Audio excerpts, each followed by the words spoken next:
Right now, somewhere in the universe, a giant star is detonating, creating a huge cosmic explosion called a supernova.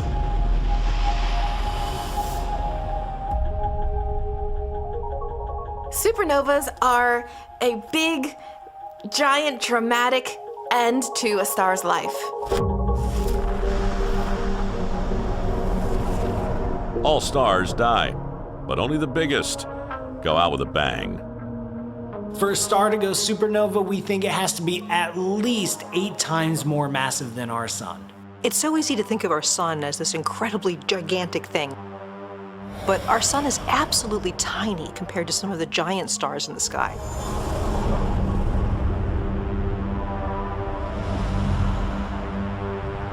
We can see some of these giant stars with the naked eye. And the 10th brightest in the night sky is a red supergiant, around 15 times the mass of the sun. Betelgeuse. Betelgeuse is so big that if you were to place it in our own solar system, it would stretch to the orbit of Jupiter. This is one of the biggest beasts in the galaxy. It's a star also that is on the verge of death. Betelgeuse is less than 10 million years old. But this huge star's days are numbered. It's ready to blow. And when it does, we'll see a region of sky brighten for 14 days until it's nearly as bright as a full moon. It is going to be one of the most spectacular shows in history. And it could happen at any moment. I mean, this is the thing. I often stand outside in my yard in the wintertime. I look up at Orion and I see Betelgeuse. And I'm like, explode!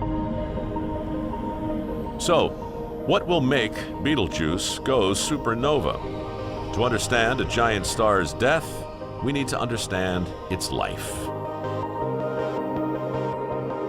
From the day it's born until the day it dies, a star's life is a constant battle. Gravity is pulling in and energy pushing out. The interior of a star is fusing countless atomic nuclei together. Atoms are ramming into each other, getting very, very close. And if they get close enough, they'll actually stick and form a larger atom. Every second, a giant star fuses 7.5 billion tons of hydrogen. That amount of energy is roughly equivalent to about 100 billion atomic bombs per second. That's a big-ass explosion. This explosive energy threatens to blow the star apart. But the star's own massive gravity keeps the lid on. Everything in the universe is a fight between the inward force of gravity and the outward force of pressure or energy. Every single star in the sky, even our own sun, is an incredibly dynamic battleground. In many ways, stars are an explosion that are actually too big to explode. Gravity holds it together. This battle between these two opposing forces determines the life and death of the star. And this is where size matters. The more massive the star, the more gravity pushes inward, and the harder the star has to push outward to keep itself alive.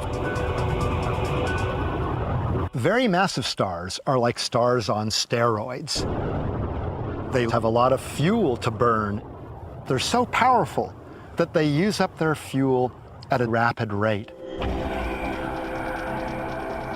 Massive stars, like Betelgeuse, are giant factories, fusing lighter elements into heavier ones. But the hard work doesn't start until their final years. For around 90% of their life, they fuse hydrogen into helium. But eventually, the hydrogen starts running out. In the core of a supergiant star, there's a sequence of fusion that goes from lighter elements to heavier elements, and it gets faster and faster every step of the way. The countdown to death begins.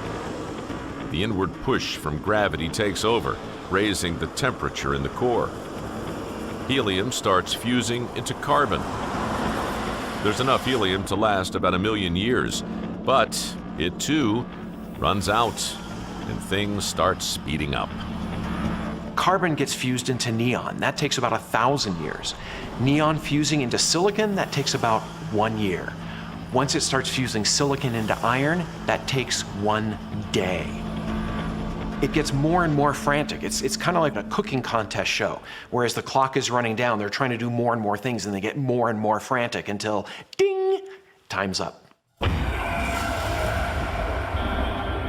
The star is now in its death throes. Once iron production has started, the clock is ticking towards the cataclysmic end of this star. A giant ball of incredibly dense iron forms in the middle of the dying star's core. This iron sphere is several thousand miles across and unbelievably hot. It gets so hot there, the temperature almost becomes meaningless. I mean, we're talking about 1 billion degrees in the center of one of these stars. This extreme heat is caused by fusion reactions. More and more reactions create heavier and heavier elements, and with each step, less and less energy is produced until iron is created. When you try to fuse iron nuclei together, that takes energy. It doesn't generate energy. So once the core starts to fuse iron, it's basically stealing its own energy. The growing iron core sucks more and more energy from the star. Gravity continues pulling in, overwhelming the outward pressure from inside the star. Everything gets crushed to unimaginable degrees. All of a sudden, there's no nuclear reaction to support the star against the crush of gravity. With nothing left holding it up, the star is doomed. Gravity wins. The edges of the iron core collapse. Trillions of tons of dense iron fall inward at 1/4 of the speed of light. The star has now less than 1 second left to live. Things start to fall apart really quickly. The core collapse is so fast that the outer layers of the star don't even have time to react. They're just hanging there. It's kind of like Wile E. Coyote when a cliff collapses underneath him and he doesn't even fall until he notices. The rest of the star collapses. 1 trillion tons of gas hurtle inwards, following the iron. Think about the entire mass of a star that has been held up by nuclear reactions inside. All of a sudden, those nuclear reactions go away in a split second. Everything rushes into the middle. And that sets off the most dramatic explosion in the universe.